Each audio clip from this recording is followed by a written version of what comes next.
Hello once again, everyone, and welcome to episode 5 of the RedMancunian podcast. This week we will be discussing the 1-0 loss to Liverpool at Anfield. Not only that, but there will be much discussion on the farce that was Manchester United's transfer window. We've signed Fuzzy Head, but what happened with everything else?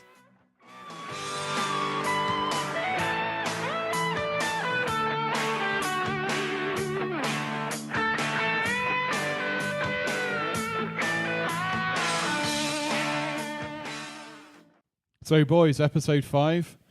It's all changed, isn't it? We are a terrible football team. We can't win at Anfield. We can't sign any players. Doom.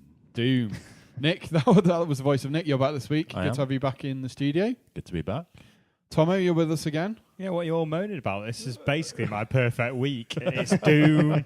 It's basically, this is going to be my perfect podcast. Everyone is now on the Tomo gravy train. Come and welcome to the Doom Lord. Who wants to come to the Doom section? Come on. So you've got lots to say today then, have you? You've got lots to say. I think I'm going to have to censor myself, if I'm honest. I've got a bit to say more. I'm not one to mince my words, but there might be a couple of rants in there.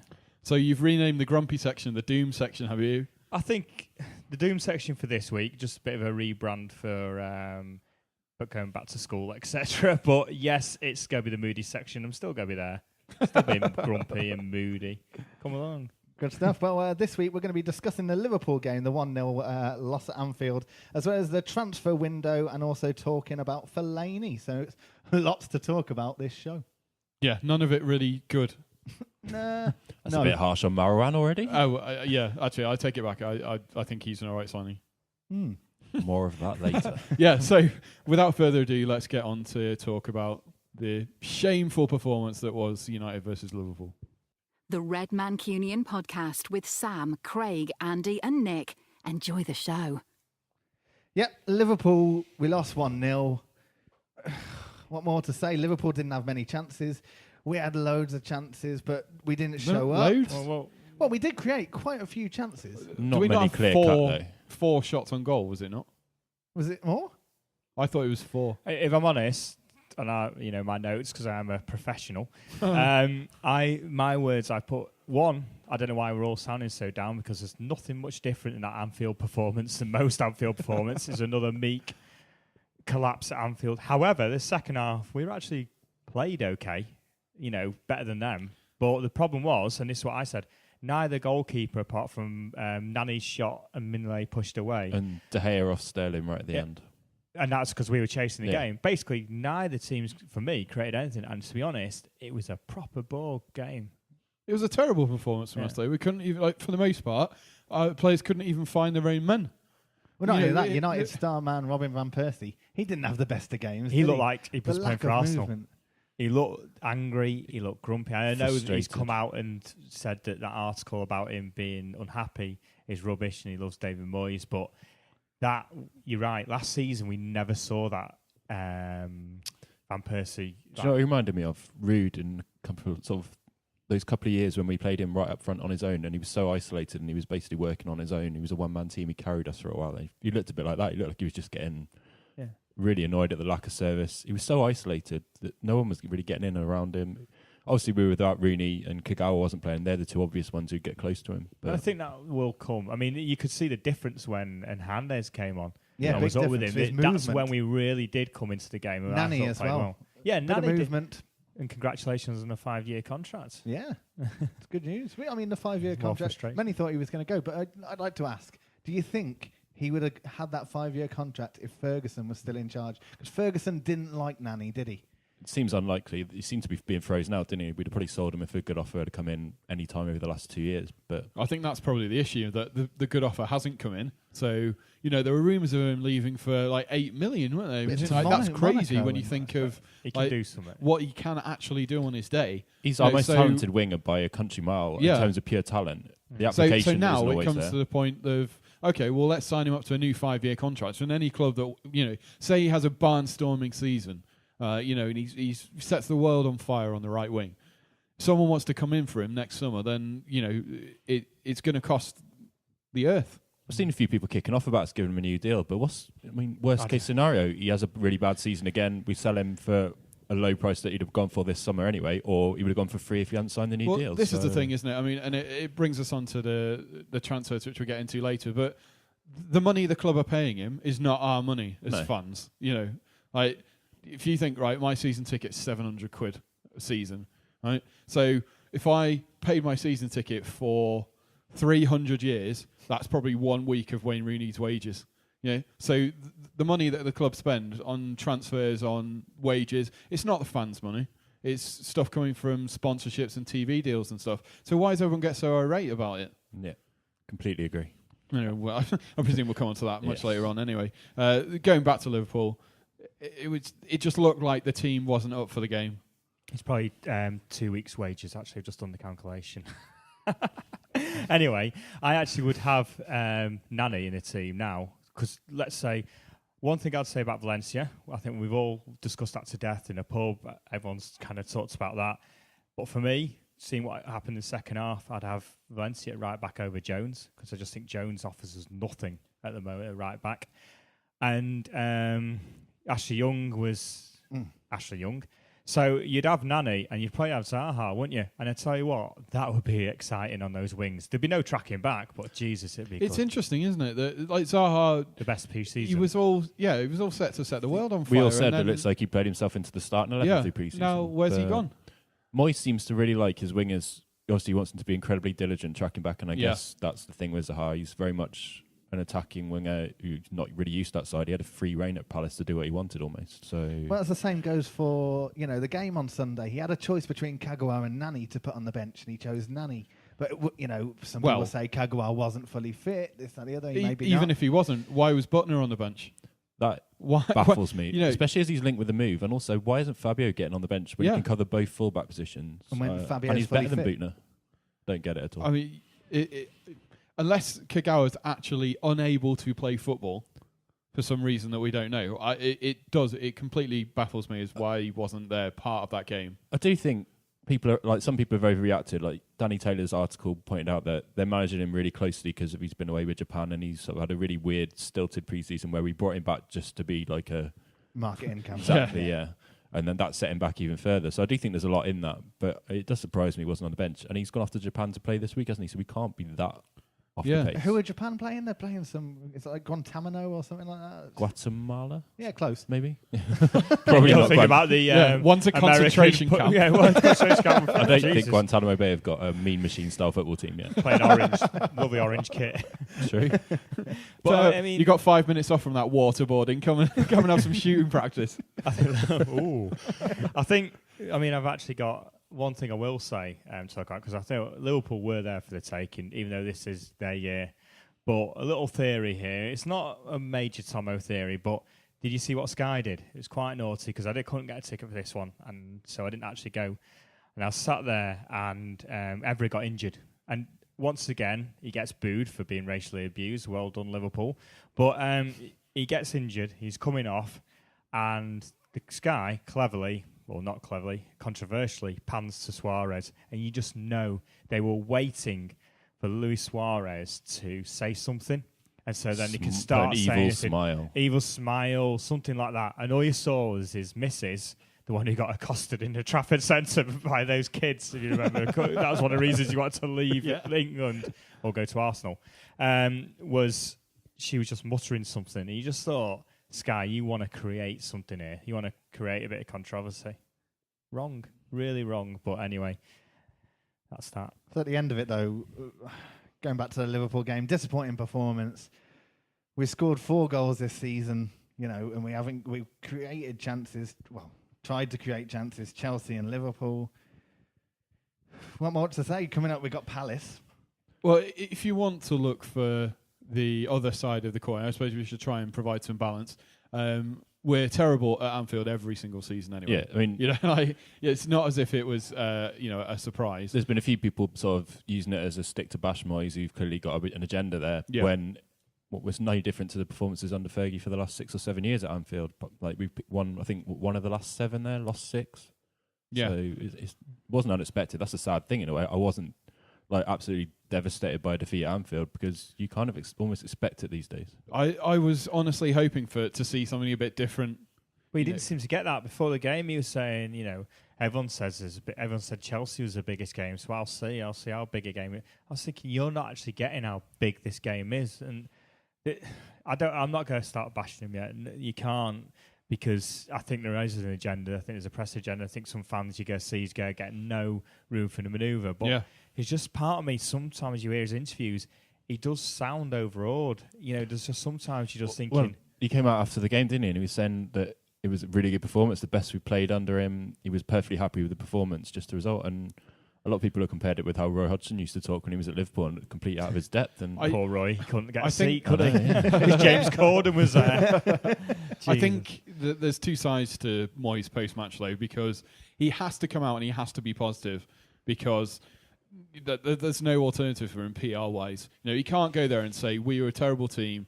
Nobody played how I want them to play. We couldn't pass the ball 5 yards, and I don't know what I'm doing. He can't put a face on it like that, especially when it's before transfer deadline day, and he's got one last opportunity to try and improve his team. He did come out and say that he'd be happy with the squad, though, if he didn't add. I think where I would take issue with it, though, is that he was perhaps too effusive with the praise. There's a middle ground. Yeah. Nemanja Vidic said, we're aware it's not our best performance. We'd like to have done better. We're going to be working on it, in training. That's the sort of ground that I was hoping Moyes would pick. I don't think you lose anything if you come out and say stuff like that. I don't think anyone's going to have a go if you say, we could do better. Obviously, you don't want to throw the team under the bus like Di Canio did last week. So is he overawed? Is he too scared to almost turn around to these players and say you were rubbish? People compared it to how Fergie used to come out and use these diversion tactics afterwards, but Fergie had so much sort of credit in the bank already to get away with that stuff. Moyes, it maybe unfairly, it just doesn't quite wash the same way. Yeah, it just looks a bit cringeworthy. He needs two big performances. We need to City away is going to be huge, isn't it? Palace, and then we need to get the City game's the one, isn't it? Looking forward, you look in the fixtures, Liverpool but City away.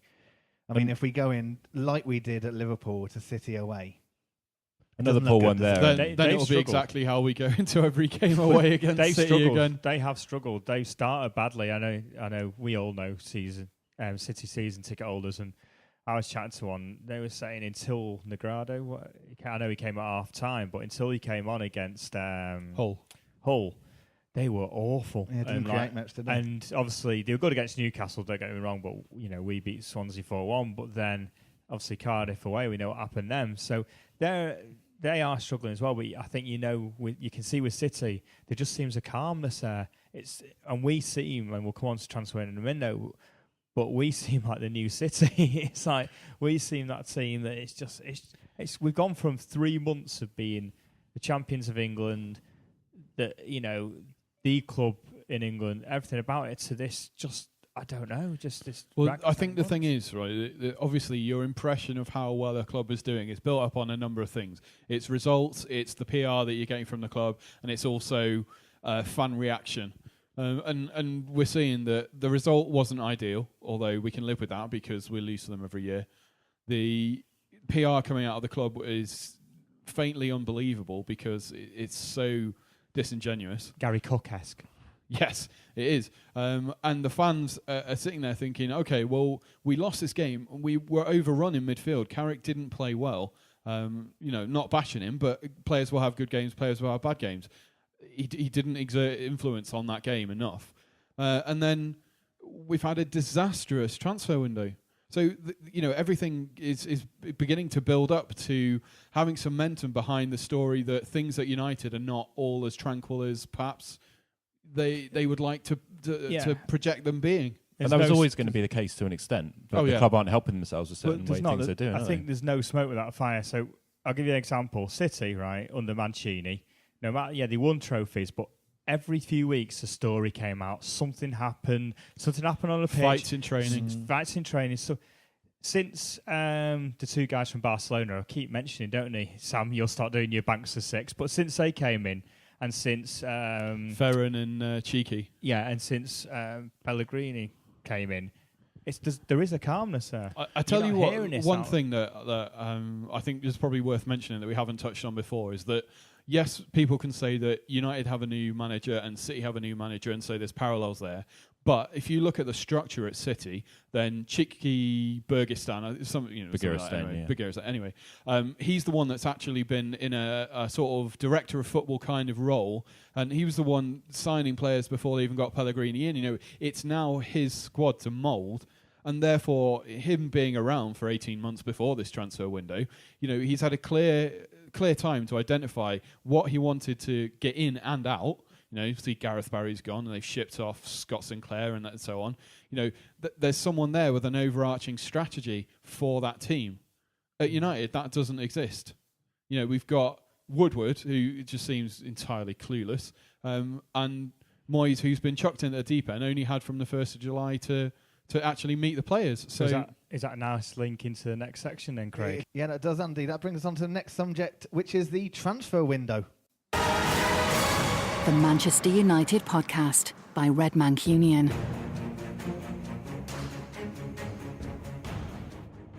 So the transfer window, an absolute farce. I mean, many of you be watching Sky Sports News all day and seeing what was going on and coming in. And Manchester United, nothing happened in the morning.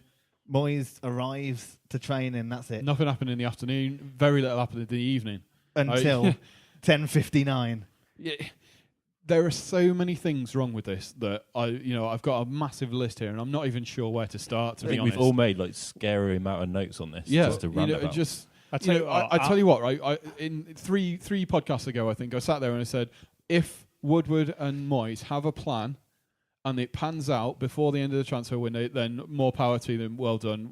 They've just been, doing what they wanted to do all along. Behind the scenes, it is absolutely blatant now that neither of them had a clue what they wanted to do. Yep. They didn't have a clue who they wanted to bring in. They were scrabbling around. It's an absolute embarrassment. It's a shambles for a club of our size to be scrabbling around, dealing with complex Spanish transfer clauses with 10 minutes to go before the deadline. I mean, it's absolutely insane. It's negligent. And yet people are buying into the PR the club is spinning this week, which is just nonsense. Well, I sort of been out yesterday because that's what kind of modern men do.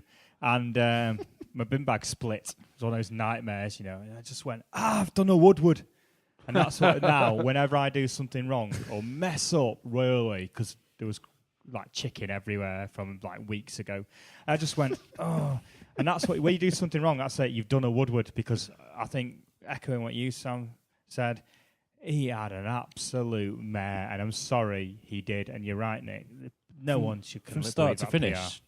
Okay, there are a few bits you can provide as mitigation for the things that went wrong, but every single aspect of that transfer window was really badly handled in some way. Yep. I mean, we could just reel off a list of all the players we're linked with and how we managed to mess them up. Even so the one player we got. Who is starting this? Because this could go from Sam, Thiago. Right. Thiago's the place to start. Thiago is the place to start. Why? Why was that ever made public? Because I think he was, coming back to your City point, I think that was lined up. We've been following him for about 3 years. I think that's now well said in the press. We've been following him. Fergie tried for him a couple of times. He was lined up, and I think that was almost David Gill and Fergie's present, saying, right, here you go, here's going to be one of the best midfielders. We could have had him signed up before Pep even moved. That was lined up, and then I think Nick saw we had a discussion about dithering Dave. Yeah, I mean, he came from Everton with this reputation, which I don't know if it's fair or not. I didn't pay that much close attention to the transfers he made at Everton, but he had that reputation. And then, according to I think Danny Taylor's article in The Guardian, said that basically Moyes wasn't sold on Thiago. And if that's the case, then fair enough. I mean, I think lots of us would say one of the best young midfielders in Europe, Barca fighting to keep hold of him, Bayern Munich signing him, why you're not sold on him. But that's his prerogative if he's not sold on him. But if that's the case, you say you're not sold on him and you move on to the next target. You don't. By all accounts, what he did was take about 3 or 4 weeks to say, no, I'm not that bothered. And that next target was Fabregas. Immediately which, again, after. Publicly. The day after the Thiago saga is all tied up, bang, we put in a bid for Fabregas. Hello, Barca, you've just sold one of your best young midfielders. Can we have the other one? Yeah, can we have the one that's actually getting in the team sometimes? I do think we are giving encouragement there. I think we were played. I think we were were played. A fiddle. Yeah, I think we were definitely played. And I think what Woodward's done is he's got this reputation of being good for bringing in commercial deals for United. And the issue with that is that Woodward's got all the cards when he goes to meet with anyone that wants a commercial deal with United, okay, because of the pulling power that the brand has around the world, right? If you want to be associated with us, then you're going to come to us and you're going to say, oh, yeah, you know, we'll give you this, we'll give you that, we'll give you however many million Chevrolet are doing every year. It's not the same when you're negotiating for players because you have got the wants of that player, the wants of the club, there's more people involved, and there's more players at our level. I mean, you know, Sam, you know, you're a businessman. You know that when you're dealing with a supplier, you can be an arse. You can go to them and you can say, no, I'm not doing that. I'm not having that. I'm walking away. Yeah. I'm going to somebody else for business. You could do that, and I'm sure he does that to spot Mr. Potato. He probably said, Pringles want us. So I'm walking to Pringles, and Mr. Potato probably went, no, come back, Well, he did it. He did it with DHL, didn't he? Yeah. He found out you could get more money for a training kit, so bang, the DHL deal was cancelled. And managed to keep them on in like some other capacity. Exactly. Like, So fair, you can't fault say him fair on play. that. But you're dealing with egos here, massive egos in these footballers who you go, and the clubs, let's be honest, there's probably bigger egos in agents, there's bigger egos in owners, chairmans, whatever of clubs you call them nowadays. And he's probably going, we're Manchester United and we're the best. You know, we'll give you sponsors. 28 million for Fellaini and Baines. Boom. Yeah. Love that. Yeah, because we know your skin. Yeah. We know your skin, and hey, we're Manchester United. They want to come to us. I'm surprised he hasn't got his name on the back of his jacket and points to it and goes, you've been Woodwarded. There's probably football people who are seeing Ed Woodward. Seeing Ed Woodward come in, I keep thinking of Eddie while we were like equaliser, but they're probably seeing him coming in and just thinking, look at this. Look at this mug. Like Gary Cook, look at this marketing exec who's coming in, who thinks he's God's gift, who thinks he can bully us. But, you know, people in football talk. It's a very close shop. And he's been down in Mayfair in our London office. He's not been up here. He comes up here. He thinks he can suddenly rule the roost. I don't think him and David Gill have even got a close relationship. He's not obviously getting help. I think even there's the talk that Fergie had to kind of come out of retirement to go and speak to Mendes and get him back on side. I just think that basically he's having a nightmare. And while he's in charge, we might see some real dodgy things going on, to be quite honest. You said it, football people. He's not a football person. I mean, Gill was far from flawless. He made his mistakes. He messed up his own transfer deals. But he had a sort of background in football. He knew that whole industry. Yeah, and when you can see with Woodward, he's just out of his depth at the moment, and he's got to learn really quick. Well, Gill almost learnt under Fergie. Yeah, that's how that will happen, and he took over Fergie when Fergie was getting older. But I think the issue we've got is when Damien Comolli is giving the club advice, you know you've got real problems. On Sky Sports News all day on Monday, Christian Pursley from Liverpool, just like but they also lecture in the club. Jim White, don't even get me started on that. Now I will go on a Tomo rant. But anyway, we'll go back to Fabregas.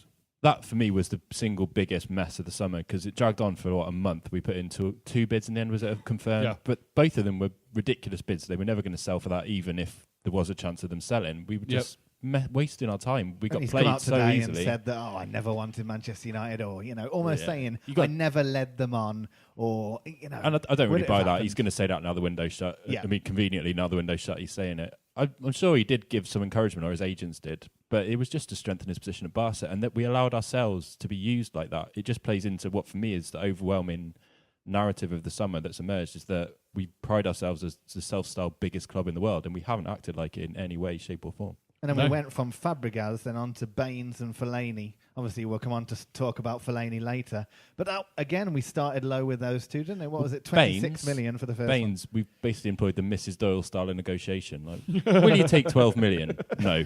Go on. All summer long. Then occasionally went up to 15. No. Will you take 15? Yeah. 15? How about 15? How about 12? Back to 12. It's ridiculous. I'll give you this paper napkin. 15, and then it was like Self-Style UK. You buy one, you get one free. It was like, we'll give you 38, whatever. It's just like, come on, you're making a mug. And even Martinez, and he loves a good soundbite. He's obviously learnt well off Dave Whelan, who incidentally broke his leg. I don't know if anyone knows that. No, in the FA really? Cup final. No way. Yeah. Where? In the FA Cup final, playing for Blackburn. Was that at Wembley? It was. You'd have thought he'd have mentioned it. He's never mentioned it. But even Martinez said you would not have seen this under the old regime. No. And it's true. We have basically become this flirt out in the public. We become going out, going, hey, check us out. We're Manchester United. Do you want to know all about us? No, we don't. Yeah. That was what it was. It's kind of what Liverpool used to be. And then suddenly they became like this. They became all like out there, and it backfired massively for them. And now it's backfiring for us. And this has been I still think it has been an absolute disaster. Going back to Baines and Fellaini, though, it was Everton that publicly put out that they've rejected bids, and each bid they put out a statement on their Twitter and on their website. United never commented once, really, on the transfers, and that goes back to like the final day of the transfer window as well. Not once did Manchester United come out and say we've bid for Khedira, Contral and Herrera and you're messing up the order. Well, have you got your order? Yeah. I've got this long list to work through. Yeah, the next one, Herrera was the next one that I was going to come on to. But if we go on to Herrera, I mean, what a mess. Where do we absolutely start? Keystone Cops. So there's a guy on Twitter, Ian Lynham, and he's a professional sports lawyer, and he had some interesting tweets during the final transfer window hours. Basically informing people on the difference between a release fee and a transfer fee in Spain. So your transfer fee is if somebody comes in, they pay, they offer that to the club. You have to let the club that's offered it talk to that player. The release fee is there. It's a legal thing in Spain, and it's there for that player that plays for that club. That is what they can buy themselves out of their own contract for that amount. So what this means for us, basically, is that United would have had to pay Herrera himself, tax implications in that, then Herrera would have had to have paid Bilbao. I mean, if you have ever tried to get anything done in Spain, if you've spent 5 minutes in Spain, right, if you think you're going to get that done in a day when there's a Basque club that don't want to give up a Basque player, you are absolutely out of your tree. I mean, the first bid was last Friday, 3 days before the start of the window. What have we been doing all summer? If he's a target that we're willing to spend 20 million plus on, why are we leaving it that late? Yeah, I mean, I only heard about it through someone. I heard a rumour that we might be looking in Spain for a midfielder. Graham Hunter said something about 2 weeks ago, I think, and he said something about how he didn't think that he thought the Fabregas link was dead, but that there might be something else happening in Spain, like quite mysteriously, and it doesn't turn out. But then why did we wait to the afternoon on transfer deadline day to actually, start discussions and then the imposters, were they lawyers, were they part of us in Spain? Even if you go with the best absolute shambles. Even if you go with the best case scenario and you believe that the lawyers thing that was a mess up but not of United's making, then it just comes down to why you're going in so late. It's ridiculous. Like you said, with all the legal implications, the tax implications, you're not going to rush a deal through there. And also, there's very recent evidence of Athletic Bilbao. They're not cooperative when it comes to these things. Like Barcelona, Bayern Munich took a month to get Javi Martinez. This is another thing which is just frankly negligent from United, right? If you're about to go and deal with another company, whether it be as a football club or whether it be, in your day job, you do some due diligence on that company, on how that company interacts with other companies. It's just what you do. Unless you're so arrogant that you believe that whatever you're offering is just impossible. I know as we are. As a club, we are very arrogant. I mean, we always say this: arrogance and naivety from Woodward, just to think we can push a deal with Athletic Bilbao for probably their best player on the last day of the window. Yeah. I mean, I am unashamedly in the camp of can't hate the club, love the shirt. Sorry, but I've been that for a good few years, but. I mean, I'm going to try this. So at the end of the season, I've said this before, and you may have seen me rant about this on Twitter, but... No, you are mute. Controversial. I'll text you this then. So it comes to season ticket renewal time, and they'll send me that. Come and enjoy the Theatre of Dreams. Here's £700 and what pounds, and I'll say... And a nice glossy brochure. Yeah, and I'll say, I'll give you 300. And then they'll ignore it, and then, I might go about a week before... Give you 500. No. If you're doing the Woodward style, you're offering 300 again. Yeah, 300 again. Here, nothing again. And then again. Arthur Chubb. Okay, 325. And then eventually, the day of the season ticket renewal, when I might lose my seat, I'll suddenly go, "There's £800. That's 800. Like, please take it." And they'll probably turn around and go, "No, I sold your ticket now to some tourist." But it's just ridiculous. The way we've dealt with it is ridiculous. I mean, Herrera, there was a possibility we might go back and attempt to sign him in January. He come out during the week and he quoted in his press conference saying, "I reached no agreement with Manchester United. I'm proud that they made an offer and that Atletico Bilbao wanted me. I do not feel used by Manchester United. They made a formal offer. Athletic did not want to negotiate, and I value that. Come and get me, United. Yeah, that is a come and get me. I mean, he offered to cut his wages, didn't he, as well as part of this deal? Like, which is ridiculous. A player from a mid-table club in Spain willing to take a pay cut. Didn't he offer? I think he asked for say 4 million, and he said no, I'll take 3. And it wasn't actually a drop in his wages. Was it? I thought it was a drop. Well, they're all kind of. Who knows? There's so many different. There are a lot of tax benefits for Basque players in Basque parts of Spain.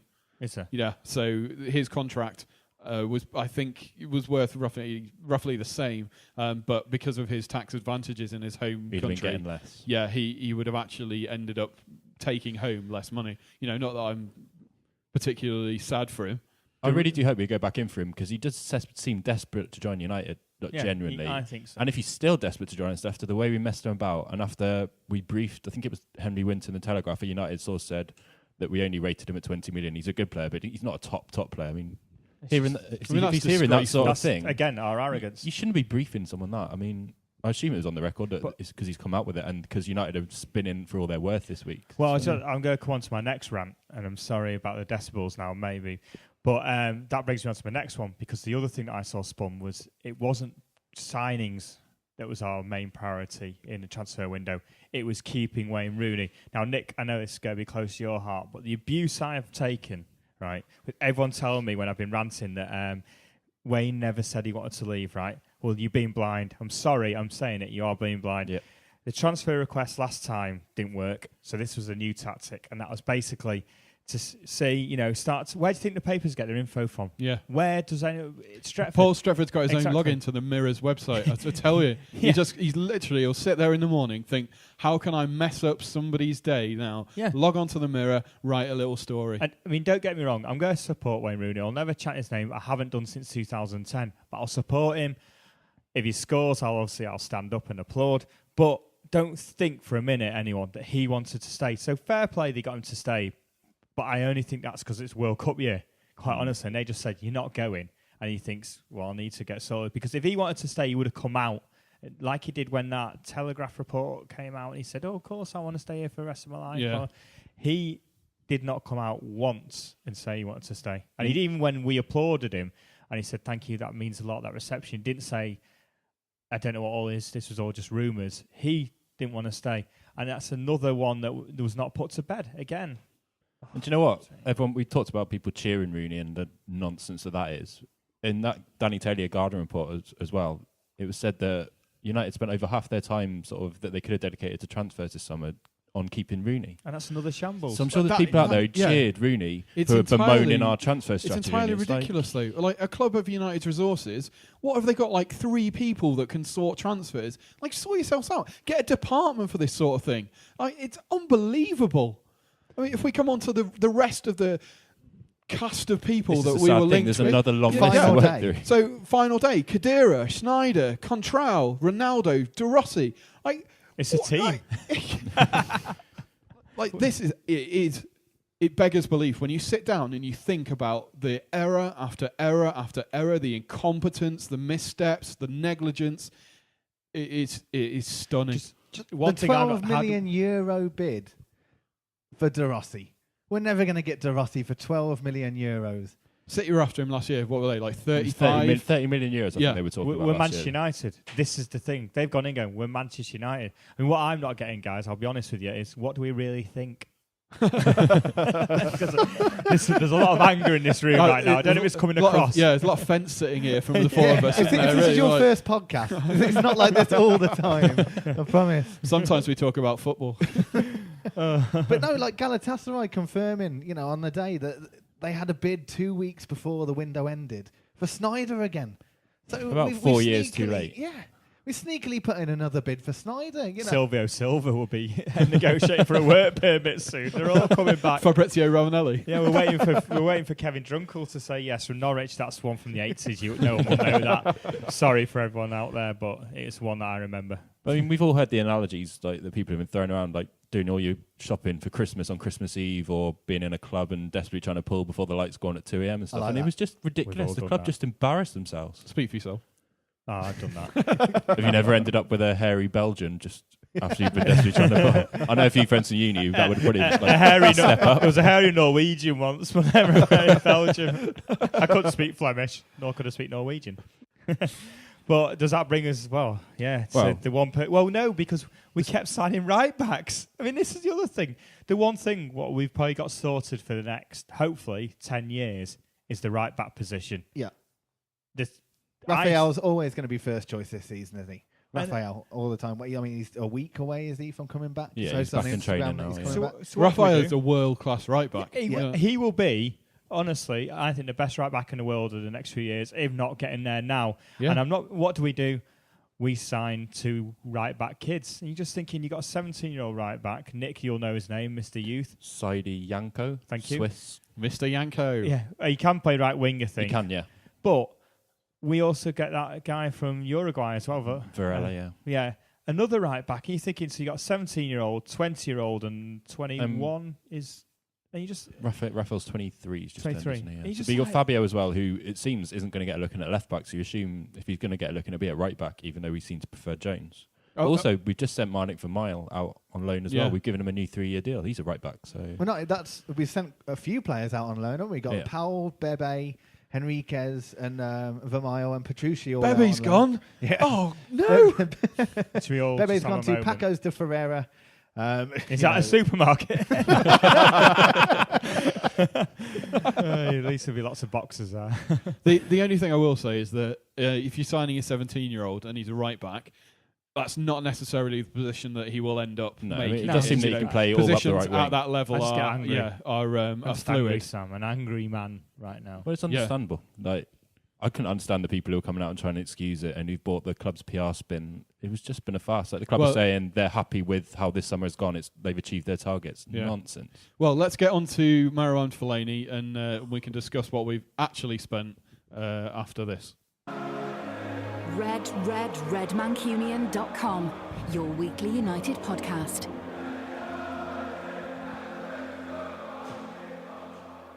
So we've actually signed somebody on transfer deadline day, 10:59 before the paperwork actually got done. It wasn't until the afternoon that we actually reportedly spoken to Fellaini. So, with all that farce of all transfer day, I mean, if you don't know, I'm a photographer and my agency sent me out early in the morning and I was at all day from 7:30 on his from ladder. Yeah, carrying a step ladder around for those photographs at Bridgewater. Yeah, so all day I was back and forth. We didn't know if any business was going to be done. The agency thought that United were signing 3 players and they knew that Barry might be going out of City. So covering all the Manchester area was all that. So it was basically Carrington, Bridgewater, Carrington, all the Manchester and Northwest paps and photographers and Sky News and everything were all there. But it's all day and nothing happened until Fellaini went to Finch Farm to speak to Martinez. And then coming back to Carrington. And that was, late in the day. Fellaini didn't sign the papers till just before 11. The club themselves did not report that Fellaini had officially signed till 2 in the morning. Okay, they had complications with Contral and paperwork and stuff like that. But why did we leave it so late for the Fellaini deal? My theory on that, so a little Tomo theory for you ladies and gentlemen, is that Moyes basically just lost it. He just said to Woodward and just said, this is ridiculous. He's the player I want. You're going off getting this marquee player that he wanted to announce the Ed Woodward role, because I do think Ed Woodward is more Peter Kenyon than he is David Gill. It's all about Ed Woodward. Well, the sooner he pisses off to Chelsea, then the better. Yeah, let's hope so. But he's literally sat there and Moyes just gone, just get it sorted. This player wants to come. Because he did. Fellaini was desperate to come. He gets the guy who actually did hand in a transfer request, which is unheard of now in modern football in that level of player because of loyalty bonuses. He walks in, he wants to come. Moyes obviously rung him and gone, do this. This is the only way you go, get you here. Because to be quite honest, I don't know what I think about him. We'll see. He always causes problems, but he causes problems like Grant Holt causes problems, as in, his elbows. But then again, we've always said that we wanted someone in that centre of the pitch who could dominate and, put a foot in. Yeah, be a bit of a hard man. Yeah. Take on some physical battles when you've got, mismatches of 2s against 3s in there. Exert a bit of influence on the game. But be a bit nasty. And the positivity, and it is going to come from Tomo this week, is just for the first time in many, many years, lads, we've signed a midfielder. Drink that up. Take that in. We've signed a midfielder. Thank you for the enthusiasm, Craig. And I mean, we can go back to the transfer slightly, but 27.5 million, above his buyout clause that was a month before. That again is absolutely incredible. Yeah. See what we've done there? We've paid £4 million to not have Marouane Fellaini in the team against Swansea, Chelsea, or Liverpool, and to have him cup tied.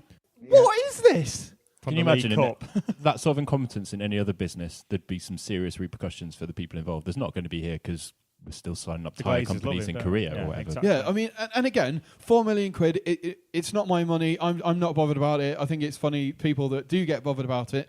What I'm annoyed about is the demonstration, once again, of ineptitude, of incompetence, of negligence, that paying £4 million over someone's transfer clause release amount that the current manager put into his contract. How can that be justifiable? Especially when we're quibbling over a fee for other players and shying away from paying an extra, well, not an extra few million. I think it would have taken a bit more to get Herrera, but I think, lads, basically though, this is welcome to the club after Sir Alex Ferguson. Simple as that. Yeah. This is what we're welcome to the real world. Welcome to what other clubs go through. I'm sorry to sound like it is doom and gloom because we are the champions, etc., etc. But this last week has opened our eyes to what United after Fergie, and that is the road to ruin. I'm still not a lover of Gill in a lot of ways and for a lot of reasons, but also life after David Gill, and it is not pretty pig. I think we can say now that it is an error of huge proportion to replace a CEO and a manager in the same summer. Yeah. I mean, that is just something that, for a business of our scale, is never going to go well. I generally think that final day as well, we may have panicked slightly, and with the Fellaini deal, I mean, well, I think he didn't know that he was going to sign. I mean, he's come out this week, quoted in Belgium, saying that the clock was ticking. And when the form was put in front of me, I signed it straight away. I have never signed my name so fast in my life. Nothing was going to stop me seizing this opportunity to join Manchester United.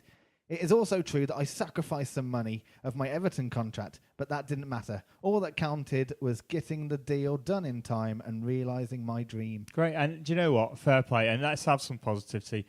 We all want to hear that, and I think he will give us his all. Let's maybe have a sweepstake. How many red cards he'll get in the season, especially in the Champions League. But great, I want to hear that. I don't want to hear people who don't want to play for this club or wear the shirt, and he does, and I love that about him. And I think he will become a cult hero. You won't get me in the grumpy section wearing a wig. And if I see people wearing a wig, and those swag sellers will be selling them with the half and half scarves and the green and yellow scarves, which might suddenly go up again, people wearing green and yellow. But fair play, we're going to maybe get a cult hero and a bit of a character at United for the first time in some time. So I'm looking forward to seeing him. So far be it from me to be Mr. Cynical on this, though. But clearly, the club know this was a PR nightmare. It was an absolute just car crash. So the next day, all these stories start coming out of, Marouane Fellaini, he sacrificed a bit of money to come to us. And what does that do? Instantly, in people's minds, it brings down the transfer fee for Fellaini back into what his release fee clause was. And it also builds up Fellaini as the kind of player that wants to sign for us. Everton denied that. Exactly. Everton's chief of communications, who admittedly does seem like a bit of an idiot from his actions on Twitter or somewhere and the statements he's releasing. But he said that it's not true at all, that money's gone. I know, but you said that we've paid 27.5 million. And what I'm saying is it was an effort from United to try and combat the negative PR that Everton have just come out and swatted away straight away. But you can see, the club are in panic mode here.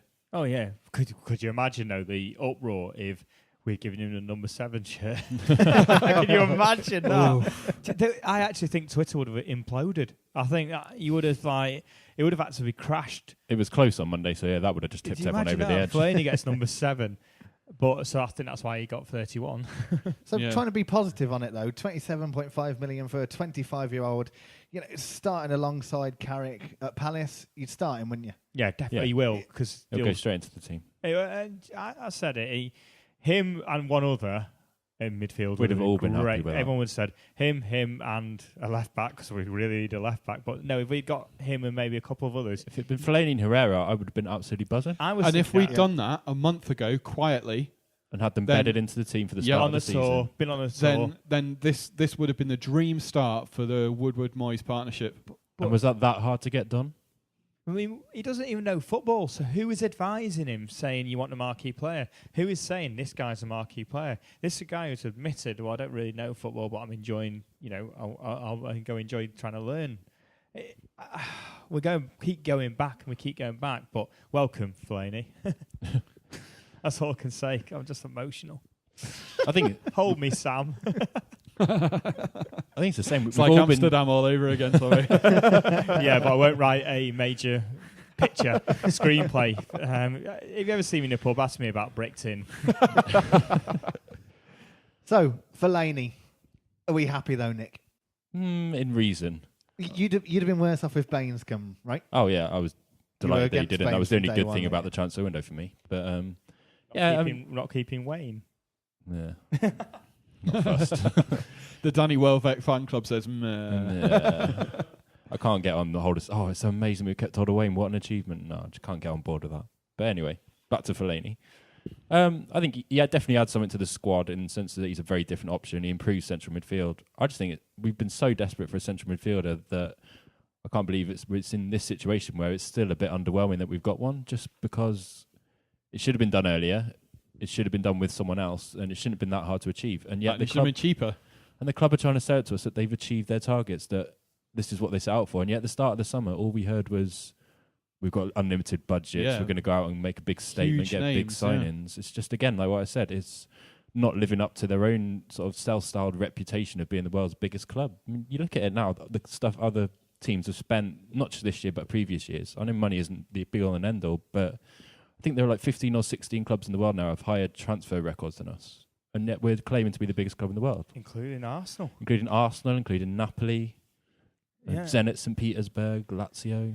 And John Cross must... all I'll say now oh my God. John Cross must be sat there in his Arsenal duvet.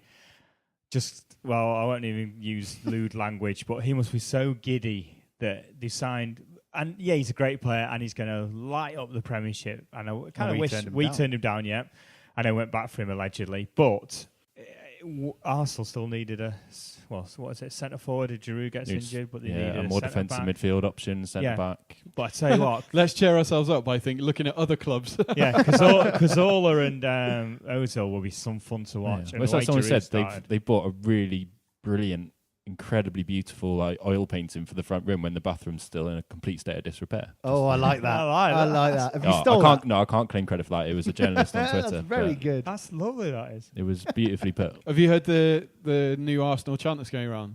With the Walcott on the left wing, Ozil on the right, here I am stuck in the middle, Giroud. There's just been tumbleweed. You won't see this in the studio, tumbleweed. And that's why Arsenal are some of the most annoying supporters.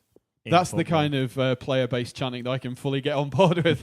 Well, and you'd probably do a little jig as you're doing it as well. Hands to the left, hands to the left. Yeah. Oh, God. How have we got from Fellaini onto Arsenal? I think we just all want to laugh at John Cross. Who did worse? Who did worse? Maybe Arsenal. If Giroud gets injured, then big problems for them. Yeah, forget. In fact, it's all right. No, in fact, they've got Bentner. They've got Bentner. Yeah, they kept hold of him. They kept it, didn't they? That's a success. We kept hold of Rooney. They kept hold of Bentner. Stuck in the middle with Giroud.